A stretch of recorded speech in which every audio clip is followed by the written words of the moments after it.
Right, James chapter 5 is where we are at. So thankful for y'all being here. What encouraging. I was talking to somebody the other day. Who was that? Well, I don't know. Somebody's talking about my preaching.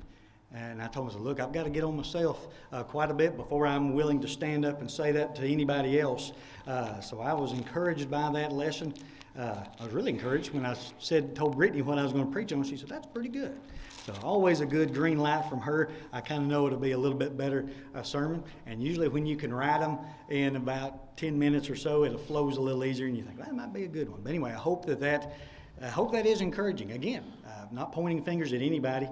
I know I can do more, and I hope that through that we can realize that we can all be doing more for the congregation out here. So let's look at James chapter 5, looking there in verses 1 through 6. As we're kind of coming to the close here of James, when you get to the end down here, we're kind of getting in some smaller sections and some smaller things that we're going to be, that he's kind of writing and buttoning up towards the end. But we're still talking about the warnings against presumptuous boasting.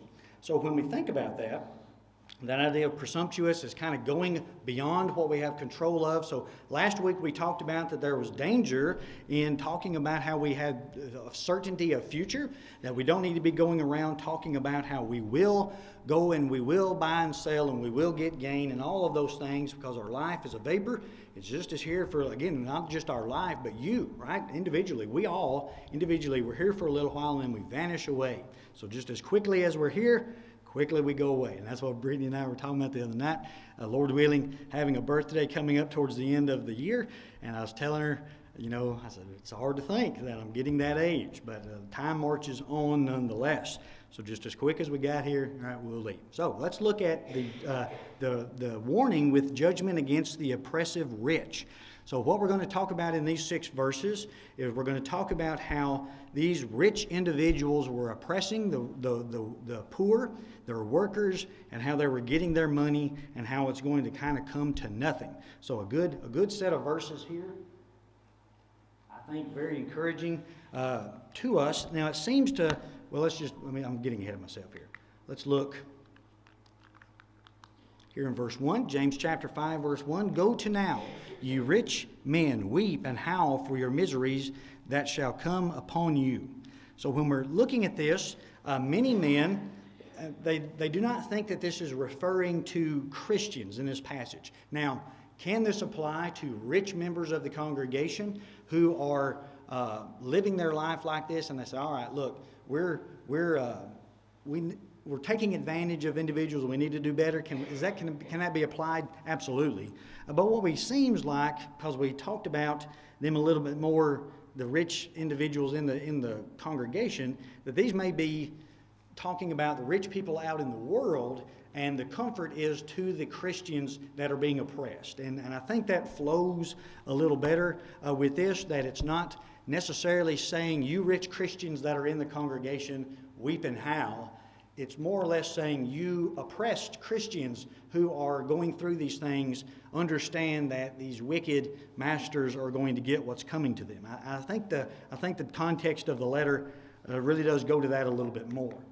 So this idea of weeping, when it says, Go to now, you rich men, or here, listen now, you rich men, weep. So the idea of expressing sadness or care or anxiety, and the idea of them howling would be to cry out with a loud voice, either in joy or pain, or crying out. Now the idea there, wail and cry aloud over your tribulation. So that's kind of more like what we're looking at. You rich men who are getting your riches. Now again, we're going to talk about, it's not just we can be wealthy members of the church. It's great if we can be. But these wicked rich individuals, so we're going to kind of talk about that a little bit. But they are to weep, and the verb is that they weep initially and they're continuing to howl for the miseries, right? When they stop and think about what's going to happen to them, they weep, and then they're continuing to be in anguish as they see these miseries. Now the miseries here are the idea of distress and trouble, that this stuff is going to be coming upon them. So they are to be looking at this and saying, look, you have to understand what's coming down the line.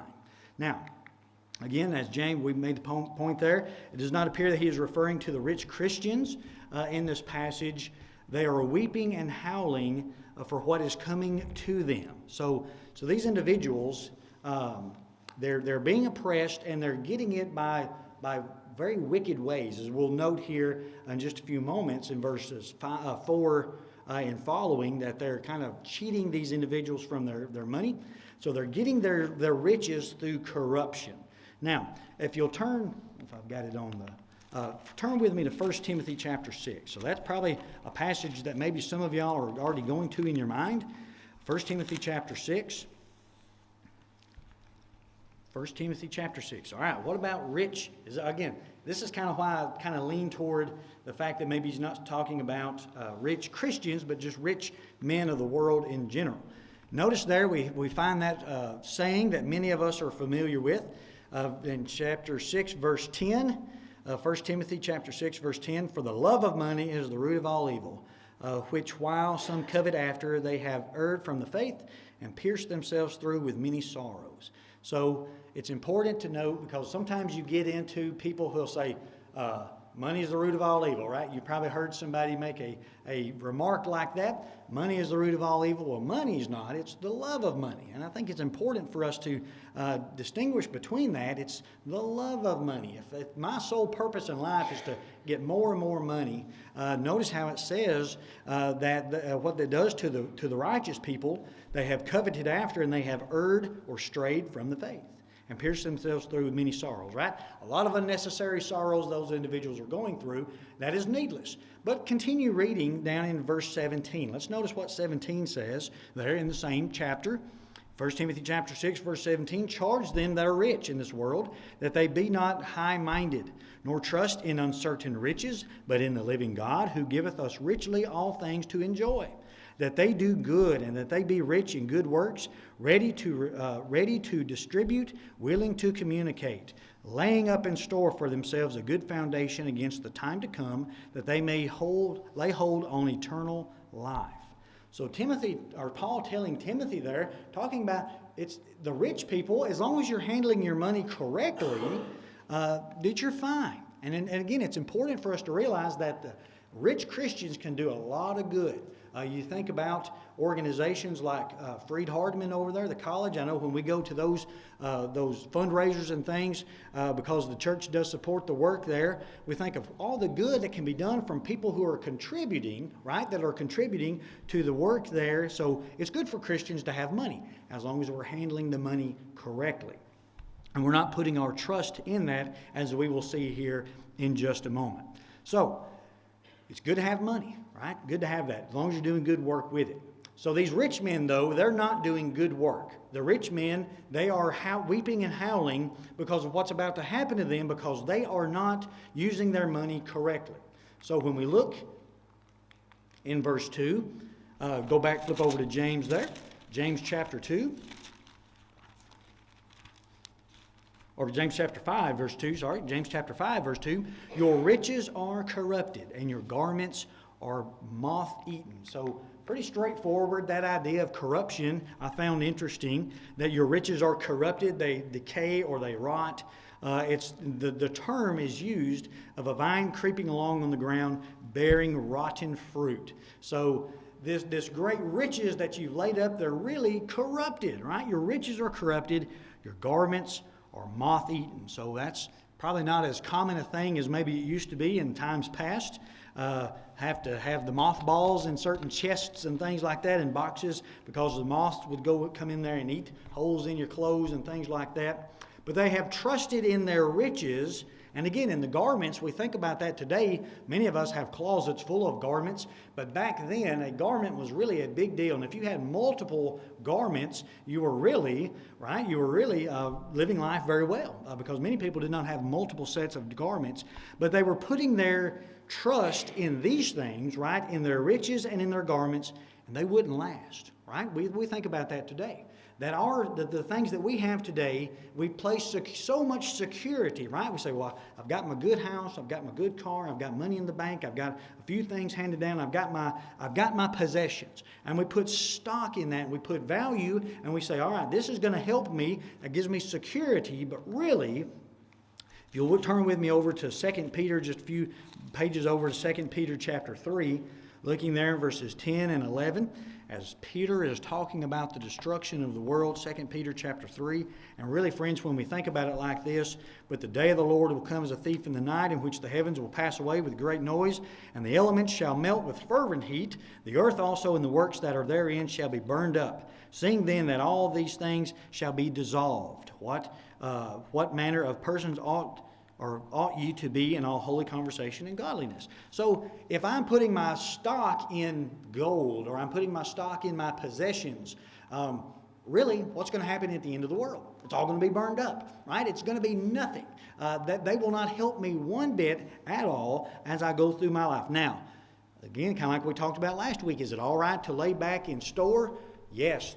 1 Timothy teaches us that I can put back a retirement, that way I can help myself and my family and even my community, my church there, but I don't need to be putting all of my faith in my riches, because what it says, you rich men, you weep and howl, your riches are corrupted, your garments are moth-eaten. So these things that they had laid by and said, if I just had this, right, all those things are destroyed here in the end. Now let's get into the meat of this passage here in verse 3. There's a lot to unpack here in verse 3. It says, your gold and silver are cankered. The rust of them shall be a witness against you, and shall eat your flesh as it were fire.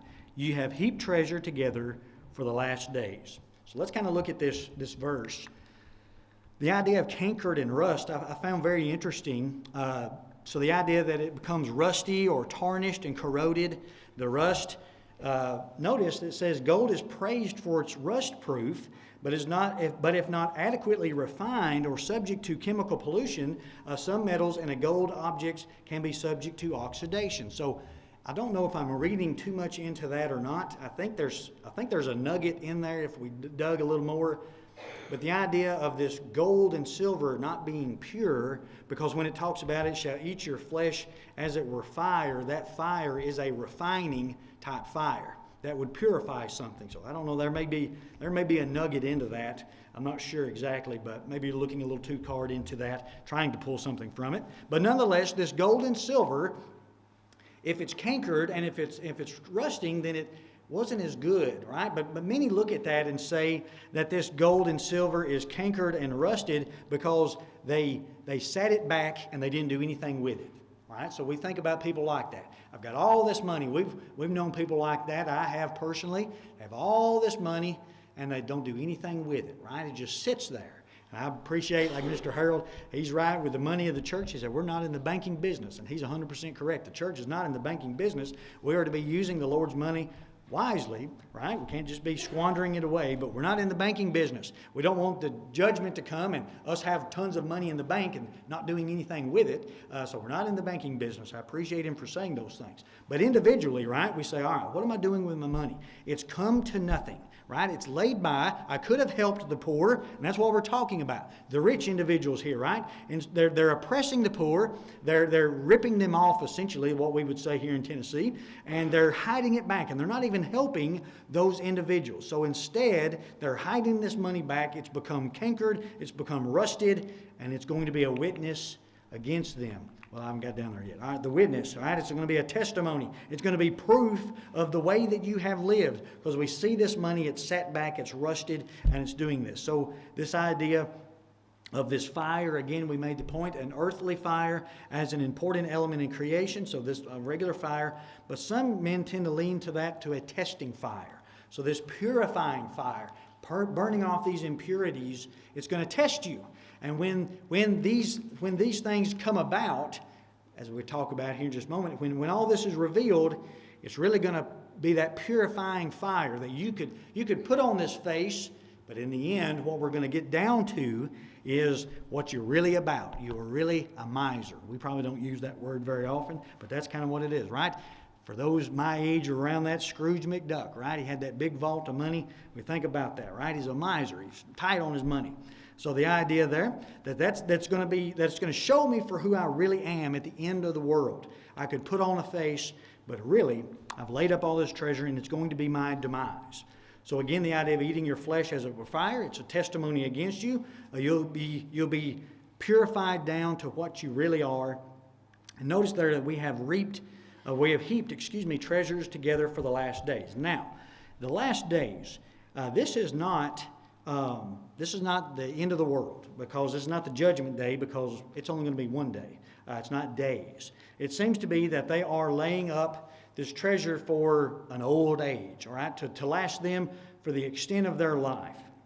And that's what they're trying to do, that they are trying to make sure that they have adequate funds that will help them as they're doing that. And again, when you think about it, if you are of the camp and say, well, I've read this, and maybe these aren't Christians that he's referring to, it would be unnecessary to talk to them about keeping these treasures for the judgment day when they are not Christians. But more than likely, their last days. So you can go to Luke chapter 12. If I have that up here. Yeah, the last days. No, I don't have it up here. Luke chapter 12, 15 through 21, about the rich farmer. Right, we spoke about him in the parables of the rich farmer. He'll tear down my barns and build bigger barns. Sit back, enjoy your life, soul. You've done good to those last days. You'll be fine till you're an old man, Ben. You've done this. But the problem with this individual is in their heaping up this treasure is, again, the dangers we talked about last week, the danger in saying, I'll do this and I'll do this. They've heaped up this treasure for the last days, but they've left God out of the equation. So we can go to Matthew chapter 6. If you'll see that there, Matthew chapter 6, beginning there in verse 19 and going down through 21, Matthew chapter 6. In verse 19, in the Sermon on the Mount, Christ says, lay not up for yourselves treasures on earth. Notice where moth and rust, does that not sound familiar? Doth corrupt, and where thieves break through and steal, but lay up for yourselves treasure in heaven, where neither moth nor rust doth corrupt. That verse trips me up more than any of them. And where thieves do break through nor steal, for where your treasure is, there will your heart be also. So Matthew chapter 6, 19 through 21. It's all right to have treasures, but if that's our sole purpose, is to have treasures on earth, it's going to be a witness against us. So that's why these rich men are weeping and howling, because they're like the man last week we talked about. I've got my security in knowing I can do this. I've got my security. I'm in control. I've got wealth. It's up to me, right? And that's what we have. We have individuals who will say, I've got all these riches. I've got all of this money. Why do I need God? Right? I've done all this without God's help. Why do I need Him now? Well, you've left God out of the equation. And there's danger in that. And that's again, kind of following along with the thought that James is giving us here. All right, verse 4. Here's why they are wicked men. Here's why they are getting this money. Not only are they misering this money away, and they're hiding it and squandering it away for their future, saying, what? I've got to have more and more, because I've got to make sure I've got plenty for in the future. Here's how they're getting this. Notice verse 4. James chapter 5, verse 4. Behold, the hire of the laborers who have reaped down your fields, which is of you kept back by fraud, crieth. And the cries of them which have reaped are entered into the ears of the Lord of Sabaoth. Now, we'll talk about that word here in just a moment. So the hire, or this idea of fraud, that they are not paying to cause another to suffer loss by taking away through illicit means. So they're telling a man, you come work for me for a certain amount of money, and they're ripping this individual off. Again, what we would say here today. They're defrauding this individual. They're saying, look, I told you to do that, but I saw you taking a break, doing all this, and you said you worked 8 hours, but I really bet you only worked about 6, and then you broke some stuff, so I'm going to pay you about 4 hours worth of work. So they're defrauding these individuals, and through that, they're gaining more and more money. But notice, then again, this is why I think the scholars are looking at this, that these are oppressed Christians, and they're saying they're crying out to God. And I think that fits the section of a passage of Scripture very good, is they're saying, look, we know that we're crying out to God, right? We're Christians, we're crying out to God. These wicked men are defrauding us, so their cries go out to the Lord of Sabaoth, I think I'm pronouncing that correctly. But the idea there is the Lord of hosts. So don't think of Sabbath.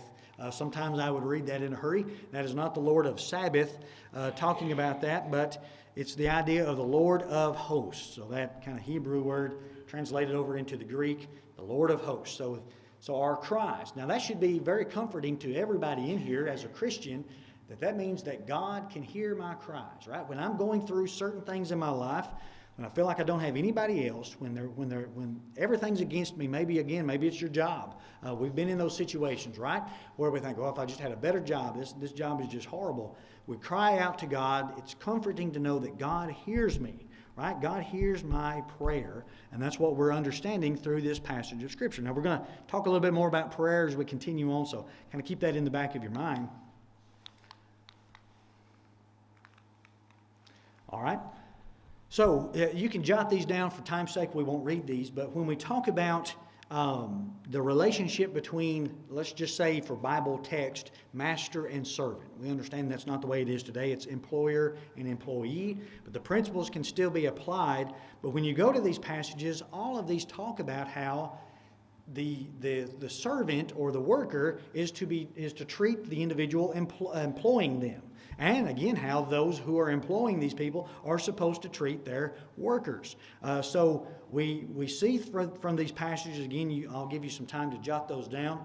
In fact, if you want to go back to Leviticus 19 and verse 13, it talks about how through that we are not to defraud our neighbors or rob them.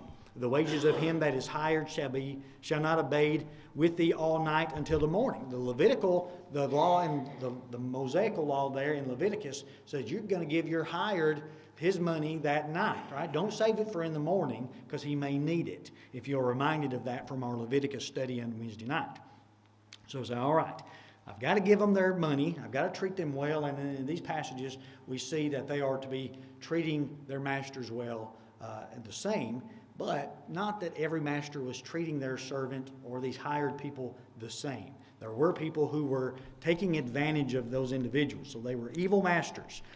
They were not, they may not have heard, the evil masters may not have heard these. Okay, the evil masters may not have heard as they were making the cries from those individuals, probably crying out and saying, well, I had worked all this, but you're defrauding me. But God, he had taken, and he's going to take action for them. Now, not at that time, but at the end, right, at the judgment, they would be having to pay for these things. It's important to note, too, I don't know, okay, yeah, I've got it. The good, that can be applied to many different things. The eyes of the Lord are everywhere. We think about the individuals out in the field. Psalm 139, 7 through 10, and then Proverbs 15:3 there, that those individuals are the eyes of the Lord are everywhere. So that applies that if we're downtrodden, if we're hurting, God sees us. But also it can be applied that God sees our evil deeds, but God sees our good deeds too, right? Sometimes we're not told of the good things that we do from day to day, but God sees all of those. So remember that. All right, so here you have you've neglected these people. You're causing them to go without, right? Causing this defraudment to happen to them. Now, notice there in verse 5. Look at what these rich individuals were doing. This is the wording again. I love the King James. I think David and I were talking about that the other day. I love the King James when you kind of read it and you understand what he's trying to say here. Notice verse 5. Ye have lived in pleasure on the earth and been wanton. Ye have nourished your hearts as in a day of slaughter. So when we kind of look at that, let's look at what these words mean. The idea that you have lived in pleasure means that you have led a life of self-indulgence. Right? Everything that I want. The idea, reveling, carousing. Anything that you've wanted, you've been able to obtain. You've lived your life this way on the pleasures of this earth. You've been in wanton. And the idea of that is not wanting, as I would pronounce it in my southern drawl, not wanting, wanton, to indulge oneself beyond the bounds of propriety, live luxuriously, voluptuously. That's a good word there, voluptuously. You have lived right high on the hog. That's what we would say in Tennessee, right? Interestingly enough, that they had to eating high on the hog, right? Eating the ham, the bacon. You had this. My grandfather, I remember him telling me about that, having to eat other parts of the hog, right? We think about the internals, had to sell the rest of it, right? You had to sell the ham and the bacon, tenderloin and all that stuff to pay for everything. And so eating high on the hog. So those people were doing that, right? They were eating high on the hog. That's where that saying, at least that's where I think it originated from. Anyway, you can correct me if I'm wrong in that. But you're wanted, right? You're living your life. Essentially, nothing is held back from you. You're nourished. To care for by providing food or nourishment, feed, nourish, support. Notice you have fattened yourself in revelry. So you have nourished your hearts. Again, the idea that you've ate so much, right? You have nothing has been held back from you. But notice you've fattened yourselves up by revelry, and the idea there is that you've fattened yourself up for the slaughter, just like a calf or a fatted calf. All right? So this day of judgment, this day of slaughter, that's kind of what it's talking about as the day of judgment, a day of misfortune. Those things that are going to be turning out badly for those individuals. You've lived your life in such a way, but because you've lived your life that way, you are setting yourself up for failure, right? Just like a fatted calf. Now, we've got 5 minutes, but it's worth noting, at least take the note, Psalm 73. This is a great psalm when it's talking about, just for a moment in verse 3, it says, "For I was envious at the foolish when I saw the prosperity of the wicked, for there were no bands in their death, but their strength is firm. They are not in trouble as other men, neither are they plagued like other men." So just kind of reading through that, you can spend your time. David kind of taught, or I say the psalmist, we don't know if it was David exactly, but the psalmist is saying, right, kind of like some of us today, I'm jealous of the rich individuals. If I just had the money of those individuals, I would be doing so much better. I'd be living my life and so much more well off. But really, it's not, right? It's not that good a life to be in those individuals. So he says, I was jealous of them, but then I realized I don't want to be that kind of person. So it's a good thought for us today as well. All right, here, closing out here in verse 6. Now here's something, I'll give you 2 points on this one, two views on this, and you can if you disagree with me, that's fine. I'm not sure if I'm convinced one way or the other. Now notice verse 6. You have condemned, you have condemned and killed the just, and he doth not resist you. Now, you can look at this idea of the just. Let me back that up one more. That's the second view. I think Brother Woods may be right in this. But I think we can put this toward, you have condemned and killed the just. So the Christian, right, the righteous Christian, he's not going to go against you. The Christians are trying to follow the rules. They're trying to do what God commands them to do. They're doing all this out of love. So in a sense, you have condemned and killed the just or the righteous, those who are right in what they're doing. But he says, and he doth not resist you. So, in a sense, the Christian, if you're defrauding him, he's not really going to do anything about it in a sense, right? We don't retaliate. We don't burn his house down, anything like that. We're not going to retaliate like some individuals do. So, essentially, you're hurting these individuals and they're just going to take it. Now, that may be one view. That's kind of how I want to interpret the verse. But Brother Woods, and again, Brother Woods is a lot smarter man than I am, a lot smarter.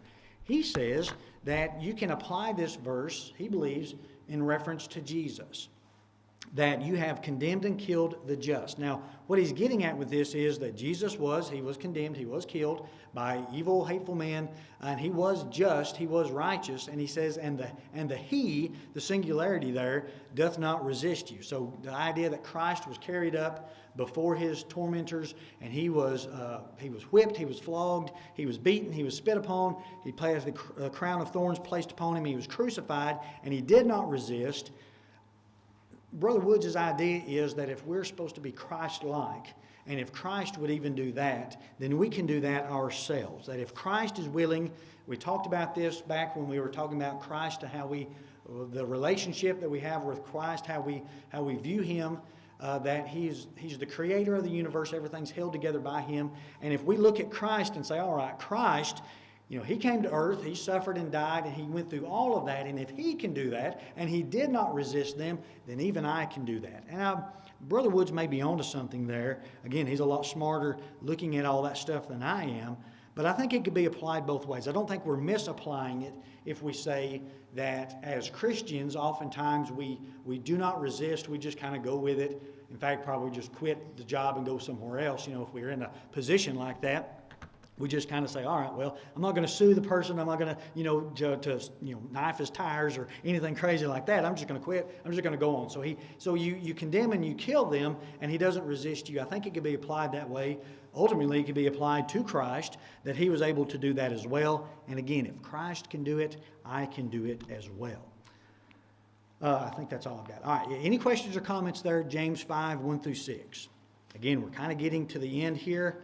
We'll be looking at some good passages coming up with prayer. So if you're curious about prayer, we'll kind of be talking about that. Anybody got any questions or comments there about the rich men, wicked rich men?